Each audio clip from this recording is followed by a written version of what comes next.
Okay, first I want to quickly say thank you to, really everybody. I mean, it's hard. You don't do things in isolation. And I'm not going to use names this time, but there's just so many people that contributed to my work and to my life. And so, I love this being, a picture of Holy Isle, and you can see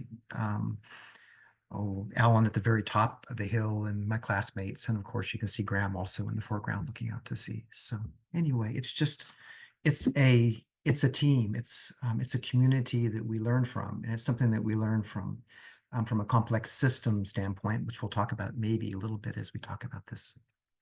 So let me go through. My dissertation was theorizing on the mechanisms of mindfulness from a dynamic systems theory perspective. And what dynamic systems theory is, it's a universal trait. It's like looking at the whole entity itself. It uses advanced math, that is nonlinear simultaneous differential equations. It creates an open system, that is how living things exchange matter with the universe. And that'll become important as we talk about this. And the idea is that these mathematical equations simulate living systems. These principles are widely used. They're used in both cognitive development for children, as well as epigenetics, as well as complex quantum complexity theory. And one of the things they're not used very much in research is that they require a lot of statistical information, specifically time series data. So they're fairly difficult to use, not only because there's a lot of math involved, but also because there's a lot of data involved.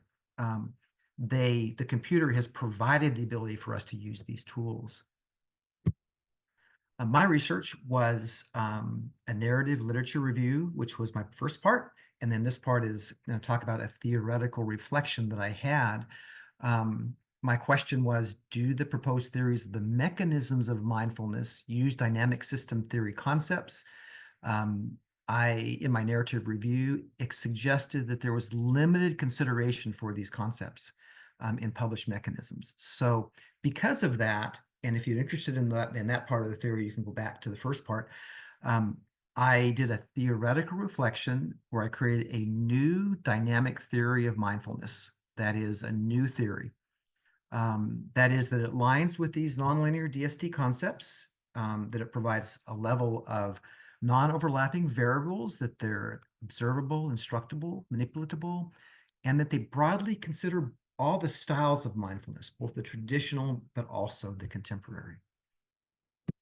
So the theory that I built it began with, and this is a great picture because you can see like in the middle of, these mountains, there's this soccer field. And so it's this field in the middle of the mountains that is the mindfulness world. And so Shapiro had three major points, that is three major axioms that I thought were very appropriate and that I appreciated. One is intention, attitude, and attention. That is on purpose, paying attention, that is attention in a particular way, something that is, us as mindfulness perspective, individuals are very familiar with those things. So in the beginning, we have to set the playing field. We have the world, but we're going to have to break it down into a playing field.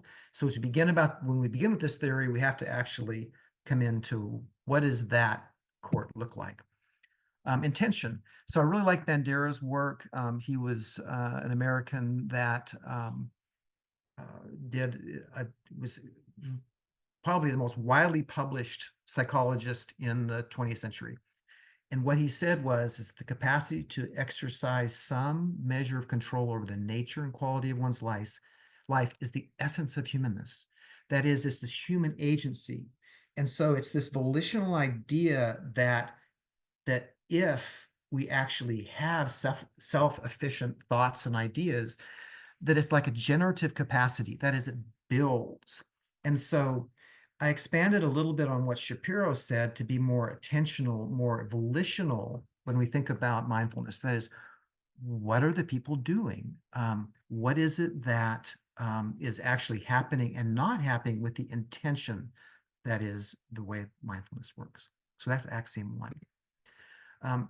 Axiom 2 is attention. So that is, it is this ongoing stream of perceptual phenomena. So that is this attention to, and all of us as mindfulness professionals, again, would think, okay, it's attention, that it's a skill, that capacity is limited, and that there are different types of attention.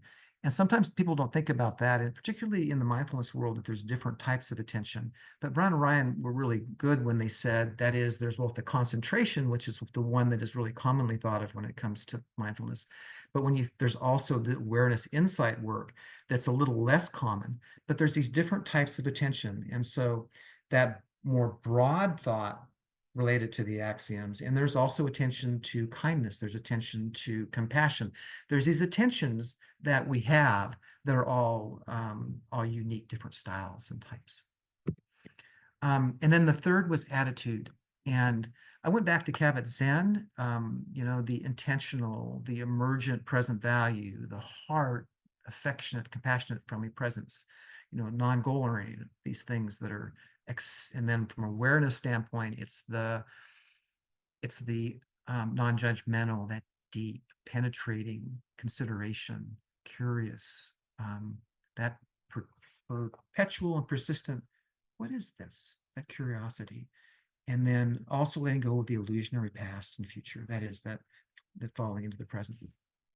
Shapiro in her work, going back to her work, it's without evaluation, interpretation. And she uses the word kindness and openness in a way that I really liked. That kindness word didn't really show up in Kabat-Zinn's work, but that kindness toward yourself, particularly, and others as well, is I think, a very important aspect of the attitude of mindfulness. So again, this playing field so mindfulness has to break this down into this playing field. Where are we actually sitting? And so when Shapiro did her work, and she et al., they had this field, and then they dropped it into what is that system process. And she used the word reperceiving. And the word really never took any uptake into the mindfulness academic world. It actually, you rarely find it. And it kind of devolves to be synonymous with decentering, because decentering at the time was kind of rising because of mindfulness-based cognitive therapy was using decentering as kind of the mechanism of that. And so in a sense, this idea became, and the process that fell in with her mechanism was more reperceiving. I love the word, but I'm kind of sad that it devolved in the way it did. But at the same time, it was how she thought of it. What I did is I proposed that the mechanisms of mindfulness is not a single kind of meta awareness like decentering or reperceiving, but a dynamic process. That is a process of emergence, that is of self-organization, that unfolds by using different kinds of meta-awareness generated by the observer, considering contextual and objects of awareness. So what does all that mean? So if we take reperceiving the way that Shapiro talked about it, it was more cyclical, more Newtonian, more mechanical. That is, it's like a wheel. Object becomes subject, objects become subject, and it's literally just this building wheel, and that maybe goes up the hill as the wheel goes up the hill. Okay, so it's very mechanical. Where in a dynamic system, it's more like a dance. It's more like the picture of the two newlyweds dancing, which actually happens to be my nephew in Colorado, who are dancing in the picture. That this dance is actually creating or emerging, that there's this building of the whole. And so it's more holistic, and then it's nonlinear trajectory. That is, it doesn't just go up the hill, it goes up and down, and sometimes like this, as this thing builds as it goes over time. So it's very time series oriented. But there's a lot going on, and it's not based on one attribute. It's like this whole system attribute that's actually builds the self-organization. What's a good self-organization? The tree in the background in this picture, the tree is self-organized. There's no director. There's no no boss that's saying build the tree. The tree is building over time. It's self-organizing. It's becoming. And so it's the same thought when it comes to mindfulness, is that the tree is becoming. So what makes the system dynamic? What makes the dance? And there's three major things that are in the dance. There's the environment, there's the observer that we're all familiar with, and then the object of observation. So these three things, and as a mindfulness person, we think about that. We observe an object in the environment, right? That's kind of the way it works. And what's so interesting now is that in Tegmark's mind-brain system, he did an analysis of seeing whether the brain could handle quantum decoherence. Okay, I just used the quantum word. Okay, so everybody's just going, whoa, where are you going here? I'll keep this really simple. My quantum background is that in 2004, actually early before that, I started working in quantum in the oil and gas industry to solve a specific oil and gas industry problem. And I have patents in the problem, in the solutions that we created. And I left that a long time in 2004 and really didn't go back to it. I began to actually helping the world. I worked with the homeless people and the working poor. So I actually changed careers completely. And I never thought that I'd come back to quantum and quantum decoherence until it just fell in my lap. So if you look at this picture, what is in quantum decoherence? Well, there's the environment, there's the subject, that is the observer in the case of Tegmark's work, and the object. So at the core of the universe, in the core of quantum decoherence, these are the same things that we do with mindfulness. And so that is, the whole world can be decomposed into the same things that we're talking about from a mindfulness perspective. And so it's kind of like the light bulb goes off when you think, okay, so what does this mean? And how does this interact with mindfulness? So first question is, what is, quantum decoherence? So it's the thermodynamic, okay, it's the energy that irreversibly exchanges the information in the environment. It is like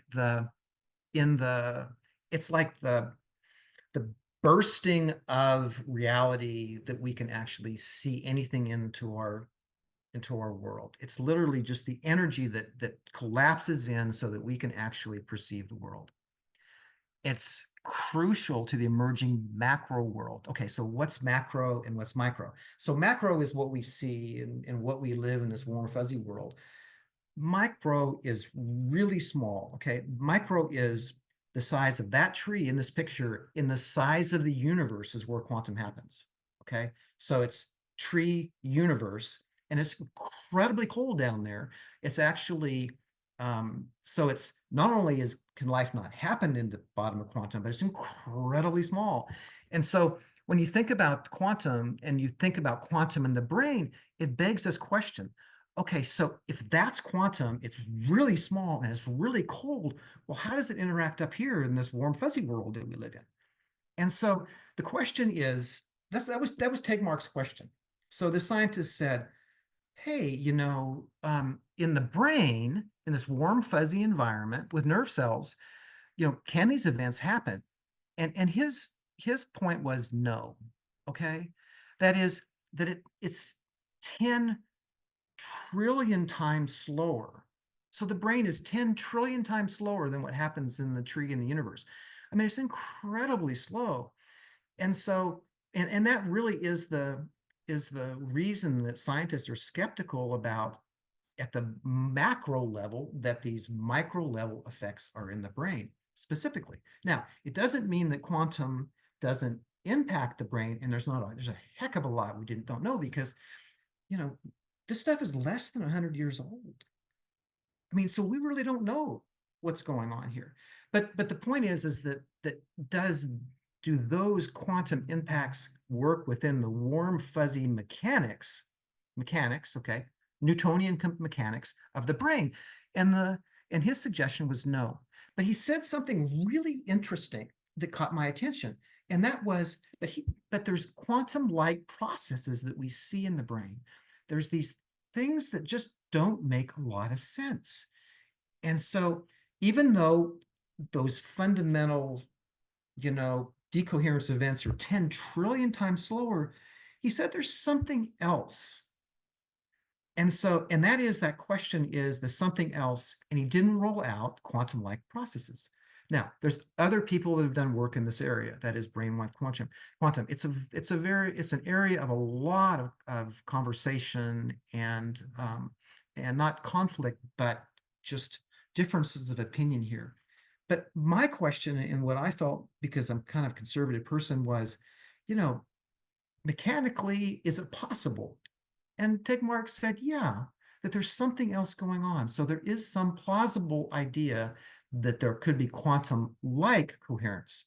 Quantum coherence doesn't seem like it's going to be there. Quantum-like coherence, yeah, it's plausible. So going back to this image of the world, the observable image, and then thinking about this warm, fuzzy world that we live in versus the world of the small spot, we begin to look at the world of the large, warm, fuzzy. There's something that's here that's I've called subject. That is this degree of freedom that's in the mind and body. We cannot perceive the world, and if there is some kind of mechanical, classical, physical theory related to how we interact with quantum, that we have to actually work with the degrees of freedom of the mind and body. So I added that, and as mindfulness professionals, we'd say, oh yeah, that makes a lot of sense, because we have body scans and we use our body in all sorts of different ways with which we actually interact with the world. We use that as a tool, or as our interface into the world as the observer or the object. So this is another piece to the puzzle. Now, it's not it's not like we're not part of our environment or porously in our environment. I'm not saying that we're separate from our environment. I'm saying for our purposes, for these purposes, there is this piece that is ourselves that interact with the environment. And so that's an important uh, uh, consideration. So what's the heart of mindfulness? So in the dynamic systems theory of mindfulness, there's four places and four variables with which would be manipulated. The subject, that is the host system, in this case, the mind and body. The environment, just like in quantum physics, is everything else. The observer, just like quantum physics. The measurement device, in our case, it would be the brain and mind. If there's spiritual pieces of that, again, it's a question. And then the object would be whatever system's being observed. So these would be the heart, the pieces of the center of mindfulness, and also things that we're really comfortable with and that has been happening for thousands of years. We've been thinking about how the observer observes what object in with what. Okay, so that's there. So the system has four pieces, and that is the host system, that is the observer.